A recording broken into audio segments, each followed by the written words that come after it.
এই 5 ধরনের পুরুষকে নারীরা সবচেয়ে বেশি পছন্দ করে।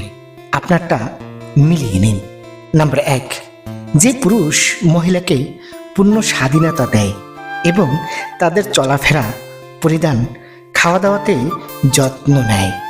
নাম্বার 2, যেসব পুরুষ তাদের সঙ্গীর গোপনীয়তা গোপন রাখেন এবং কারো সঙ্গে শেয়ার না করেন।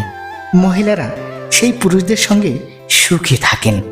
নাম্বার 3, যারা মহিলাদের সম্মান করে এবং সব কিছুর যত্ন নেয়, তাদের প্রতিটি অভাব পূরণ করার চেষ্টা করে। মহিলারা সেই পুরুষদের সঙ্গে থাকতে পছন্দ করে। নাম্বার 4, যে পুরুষ যে কোনো বিষয় মহিলাকে সন্তুষ্ট রাখে এবং তার অনুভূতিকে লালন করে, সেই ধরনের পুরুষকে মহিলারা বেশি পছন্দ করে। নাম্বার 5, মহিলার প্রতিটি নৈতিক সিদ্ধান্তকে সমর্থন করেন। এমন পুরুষরা প্রত্যেক মহিলার কাছেই প্রিয়। ধন্যবাদ।